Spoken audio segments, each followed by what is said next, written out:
بسم اللہ الرحمن الرحیم۔ شروع اللہ کے نام سے جو بڑا مہربان نہایت رحم کرنے والا ہے۔ پیارے دوستو، السلام علیکم۔ لوح محفوظ کیا ہے؟ ایک ایسی تختی ہے جس میں اس کائنات کے تمام راز لکھے ہوئے ہیں۔ کون کب مرے گا، کس کو کتنا رزق دیا جائے گا، اور کس کی زندگی میں کون کون سے حالات درپیش ہوں گے، کس کو کس طرح کی موت آئے گی، اور کون کس حال میں مرے گا، اور کس کا حشر کیسا ہوگا۔ الغرض تمام زمین و آسمان اور اس پراسرار کائنات کے تمام راز اس تختی پر تحریر ہے۔ پیارے دوستو، کیا آپ جانتے ہیں کہ لوح محفوظ کیا ہے اور یہ کہاں پر ہے؟ اللہ تبارک و تعالی لوح محفوظ کو کس طرح پیدا کیا ہے، اس کی شکل و صورت کیسی ہے، اور اس کو کس چیز سے بنایا گیا ہے، اور لوح محفوظ کے اندر اس کائنات کے کون کون سے راز تحریر کیے گئے ہیں۔ اور جب اللہ تبارک و تعالیٰ کسی کام کا ارادہ فرماتا ہے تو اس کام کو کیسے سر انجام دیا جاتا ہے، اور لوح محفوظ پر اللہ تبارک و تعالیٰ کس فرشتے کی ڈیوٹی لگائی ہوئی ہے، اور کیا لوح محفوظ میں لکھی ہوئی تقدیریں بدل جا سکتی ہیں؟ پیارے دوستو، ان تمام سوالوں کے جوابات قرآن اور حدیث کی روشنی میں آج کی اس ویڈیو میں ہم آپ کو بتائیں گے، لہذا آپ سے گزارش ہے کہ ہماری ویڈیو کو اینڈ تک ضرور دیکھیے گا۔ پیارے دوستو، جس طرح اللہ تبارک و تعالیٰ کی وحدانیت پر اللہ تبارک و تعالیٰ کے تمام رسولوں پر ایمان لانا ضروری ہے، اسی طرح اللہ تبارک و تعالیٰ کے فرشتوں پر، لوح محفوظ پر، عرش و کرسی پر، قیامت کے قائم ہونے پر بھی ایمان لانا ضروری ہے۔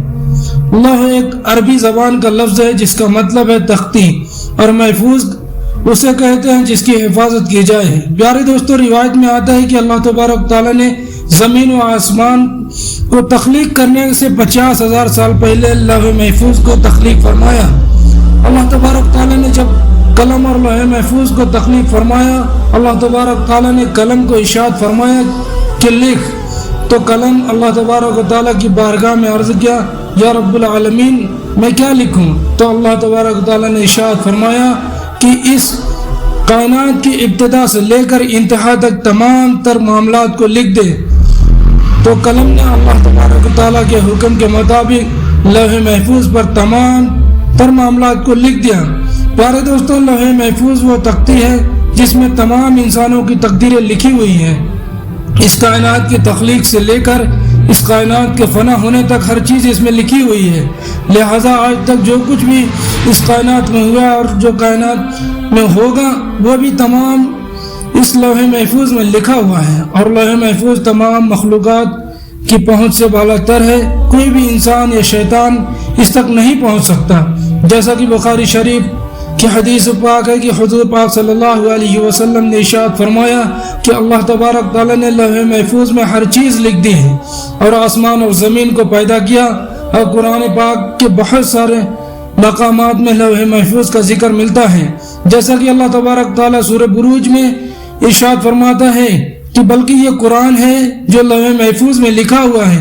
یہ قرآن پاک کی اس آیت کریمہ سے پتہ چلتا ہے کہ قرآن پاک بھی لوح محفوظ کی تختی پر لکھا ہوا ہے، اور ہمارے پاس جو قرآن پاک موجود ہے یہ وہی قرآن پاک ہے جو لوح محفوظ میں تحریر کیا ہوا ہے۔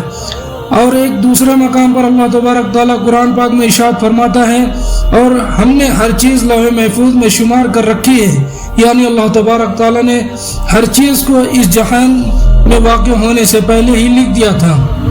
پیارے دوستو، لوح محفوظ کو اللہ تبارک تعالیٰ نے سفید موتیوں سے بنایا ہے، اور اس کے صفحات یعنی پیج سرخ یاقوت کے ہیں، اور اس کی تحریریں نور سے لکھی ہوئی ہیں، جیسے کہ حضرت ابن عباس رضی اللہ عنہ سے روایت ہے کہ نبی کریم صلی اللہ علیہ وسلم نے ارشاد فرمایا کہ اللہ تبارک تعالیٰ نے لوح محفوظ کو سفید موتیوں سے پیدا کیا، اور اس کے صفحات یعنی پیج سرخ یاقوت کے ہیں، اور اس کا قلم نور کا ہے، اور اس کی لکھائی بھی نور کی ہے۔ اللہ تبارک تعالیٰ ہر روز لوح محفوظ کی طرف 360 مرتبہ نظر فرماتا ہے۔ چنانچہ اللہ تبارک تعالیٰ کسی کو پیدا کرتا ہے، کسی کو رزق دیتا ہے، کسی کو زندگی دیتا ہے، اور کسی کو موت اور کسی کو عزت سے نوازتا ہے، اور کسی کو ذلت میں ڈال دیتا ہے۔ اللہ تبارک تعالیٰ جو چاہتا ہے وہ کرتا ہے۔ پیارے دوستو، روایت میں آتا ہے کہ لوح محفوظ کی لمبائی زمین اور آسمان کے برابر ہے، اس کی چوڑائی مشرق و مغرب کے برابر ہے۔ لوح محفوظ عرش کے دائیں جانب اور عرش کے ساتھ لٹکی ہوئی ہے۔ اس کے اصل ایک فرشتے کی گود میں ہے۔ حضرت ابن عباس رضی اللہ عنہ فرماتے ہیں کہ لوح محفوظ کے سینے پر بطور ٹائٹل یہ الفاظ لکھے ہوئے ہیں کہ اللہ کے علاوہ کوئی عبادت کے لائق نہیں ہے، اس کا دین اسلام ہے اور محمد صلی اللہ علیہ وسلم اس کے بندے اور رسول ہیں، لہذا جو بھی اللہ پر ایمان لائے گا، اس کے وعدوں کو سچا جانے گا اور اس کے رسولوں کی اتباع کرے گا تو اللہ تبارک تعالیٰ اس کو جنت میں داخل کرے گا۔ پیارے دوستو، لوح محفوظ پر اللہ تبارک تعالیٰ نے اپنے مقرب فرشتے حضرت اسرافیل علیہ السلام کی ڈیوٹی لگائی ہے، جیسا کہ حضرت ابو سنان رحمۃ اللہ تعالیٰ علیہ فرماتے ہیں کہ اللہ تبارک تعالیٰ نے سب سے زیادہ قریب لوح محفوظ ہے جو عرش کے ساتھ لٹکی ہوئی ہے۔ جب اللہ تبارک تعالیٰ کسی شہر کا ارادہ فرماتا ہے تو لوح محفوظ میں لکھ دیتا ہے، تو یہ لوح محفوظ حضرت اسرافیل علیہ السلام کے ماتھے کو آ کر ٹکراتی ہے، جبکہ حضرت اسرافیل علیہ السلام اللہ تبارک و تعالیٰ کی عظمت کی وجہ سے اپنے سر جھکائے ہوئے ہیں اور اپنی نظروں کو نہیں اٹھاتے۔ جب لوح محفوظ کی تختی حضرت اسرافیل علیہ السلام کے ماتھے سے آ کر ٹکراتی ہے تو حضرت اسرافیل علیہ السلام اس میں نظر کرتے ہیں اور اس میں اللہ تبارک تعالیٰ کا حکم آسمانوں والوں کے متعلق ہوتا ہے، تو حضرت اسرافیل علیہ السلام میکائیل علیہ السلام کے سپرد کر دیتے ہیں، اور اگر کوئی حکم زمین والوں کے متعلق ہوتا ہے تو حضرت اسرافیل علیہ السلام اس حکم کو حضرت جبرائیل علیہ السلام کے سپرد کر دیتے ہیں۔ سب سے پہلے روز قیامت جس چیز کا حساب ہوگا وہ لوح محفوظ ہوگی۔ پیارے دوستوں، جب روز قیامت اللہ تبارک تعالیٰ لوح محفوظ کے حساب کے لیے بلائے گا تو اس کے سب جوڑ کانپ رہے ہوں گے، تو اللہ تبارک تعالیٰ لوح محفوظ سے فرمائے گا کہ کیا تو نے میرے حکم کو پہنچا دیے تھے؟ تو لوح محفوظ اللہ تبارک تعالیٰ کی بارگاہ میں عرض کرے گی جی ہاں رب العالمین۔ تو کہا جائے گا تیرے حق میں کون گواہی دے گا؟ تو اللہ تبارک تعالیٰ کی بارگاہ میں عرض کرے گی حضرت اسرافیل علیہ السلام۔ تو اس وقت حضرت اسرافیل علیہ السلام کو بلایا جائے گا، اس وقت حضرت اسرافیل علیہ السلام کے بھی جوڑ کانپ رہے ہوں گے۔ اللہ تبارک تعالیٰ حضرت اسرافیل علیہ السلام سے فرمائے گا کیا تجھے لوح محفوظ نے میرے تمام احکام پہنچا دیے تھے؟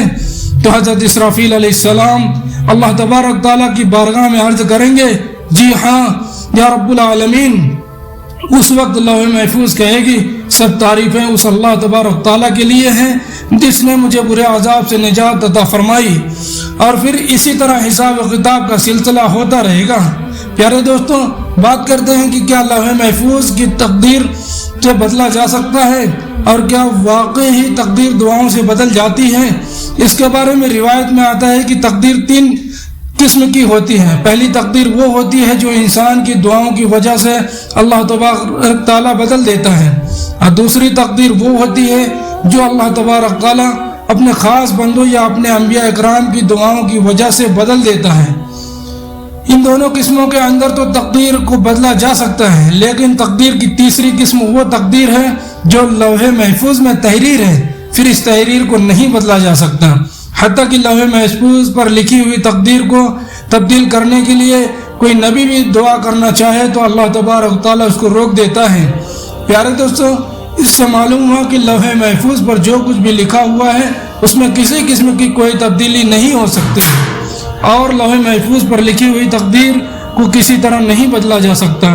البتہ کچھ تقدیریں ایسی ہوتی ہیں جس کو اللہ تبارک تعالیٰ صحیفوں کی شکل میں فرشتوں کا عطا فرماتا ہے، وہ تقریر اللہ تبارک تعالیٰ نے نیک بندوں، اولیاء اکرام اور اللہ تبارک تعالیٰ انبیاء اکرام کی دعاؤں کو تبدیل ہو جاتی ہے۔ اللہ تبارک تعالیٰ سے دعا ہے کہ اللہ تبارک تعالیٰ ہمارے تمام صغیرہ کبیرہ گناہوں کو معاف فرمائے اور اپنے پیارے حبیب حضرت محمد مصطفیٰ صلی اللہ علیہ وسلم کی شریعت کے مطابق زندگی گزارنے کی توفیق عطا فرمائے اور ان کی محبت کے اندر جینا مرنا نصیب فرمائے۔ آمین۔ وآخر دعوانا الحمدللہ رب العالمین۔ السلام علیکم ورحمۃ اللہ۔